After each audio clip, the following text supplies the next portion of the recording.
De retour dans ce journal, passons à l'actualité internationale. En République démocratique du Congo, une nouvelle flambée d'Ebola suscite l'inquiétude des autorités sanitaires. Selon le Centre africain de contrôle de prévention des maladies, au moins 65 personnes sont déjà mortes dans le nord-ouest du pays. Reportage de Lionel Bougou. Près de 250 cas ont été recensés dans la province de l'Outiri, notamment dans la ville de Bunia. Des analyses préliminaires ont confirmé la présence du virus dans plusieurs échantillons. Des examens complémentaires sont en cours pour identifier précisément la souche. Les autorités sanitaires craignent désormais une propagation au-delà des frontières de la RDC. Le risque est accentué par les déplacements de population liés aux activités minières, mais aussi par l'insécurité dans les zones touchées qui complique le suivi des cas contacts. La proximité avec l'Ouganda et le Soudan du Sud alimente également les préoccupations.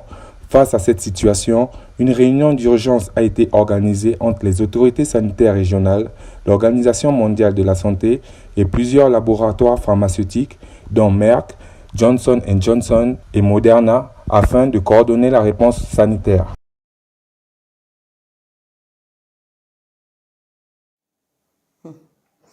Une visite pas comme les autres. Le voyage du président américain Donald Trump en Chine marque une tentative de réchauffement entre les États-Unis et la Chine.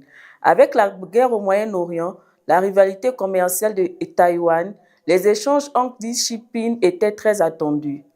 C'est la première visite d'un président américain depuis celle que M. Trump lui-même a effectuée en novembre 2017. Reportage de Lionel Bougou. Inédite, cette rencontre entre les dirigeants des deux premières puissances mondiales était, avant tout, l'occasion d'aborder tous les sujets brûlants du moment. Et s'il y a bien un sujet sur lequel les chefs d'État sont d'accord, c'est le Moyen-Orient.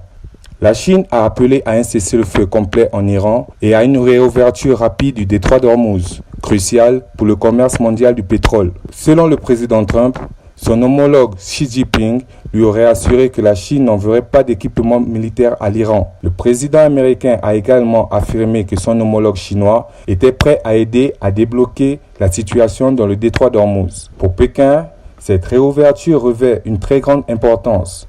Le pays dépend des importations de pétrole de cette zone stratégique, mais entretient aussi d'étroites relations économiques avec Téhéran qui est devenu, au fil des décennies, son principal fournisseur d'hydrocarbures. Dans une publication postée sur son compte Truth Social, Donald Trump a annoncé des accords commerciaux fantastiques sans toutefois détailler le contenu de ces accords. Au-delà des annonces concrètes, cette visite avait surtout pour objectif d'empêcher une nouvelle dégradation des relations entre les deux premières puissances mondiales.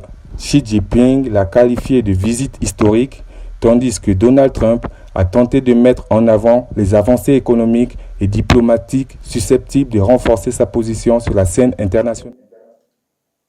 Effectuant une visite pastorale à l'université Sapienza de Rome, jeudi 14 mai, le pape Léon XIV a dénoncé la guerre, critiqué le culte de la performance et lancé un appel pour une alliance éducative fondée sur la justice et l'écologie.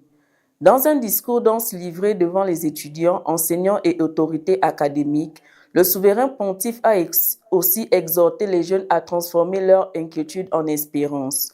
Cette visite marque une étape importante dans le pontificat du pape, désiré de tisser des liens étroits entre l'Église, le monde de la recherche et l'enseignement supérieur. Reportage de Lionel Bougou. Après son départ pour le Vatican vers 10 heures, le pape Léon XIV a été accueilli à l'université publique Sapienza de Rome par la rectrice Antonella Polimeni et par le recteur de la chapelle universitaire Divina Sapienza. La visite pastorale du pape a commencé par un temps de prière silencieuse et une rencontre avec des étudiants.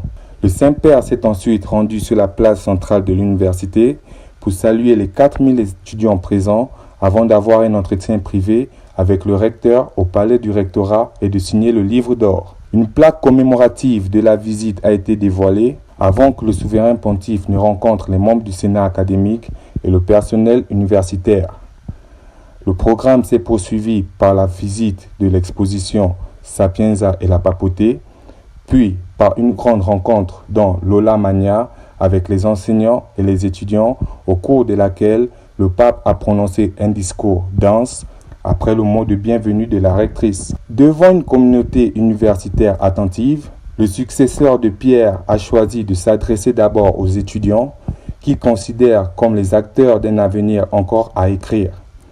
Saluant l'engagement social de cette institution universitaire, le Saint-Père a insisté sur le rôle de l'université comme lieu de dialogue et d'inclusion. Le pape a conclu son discours en présentant sa visite comme le signe d'une nouvelle alliance éducative entre l'Église de Rome et la Sapienza. Il a enfin appelé les étudiants et enseignants à mettre leur intelligence et leur audace au service d'un avenir plus juste, plus pacifique et plus humain. Après un échange de dons et de salutations à une délégation estudiantine, il a une nouvelle fois honoré les étudiants depuis le perron de l'université avant de retourner au Vatican. Avant de refermer cette édition d'information, rappel des principaux titres.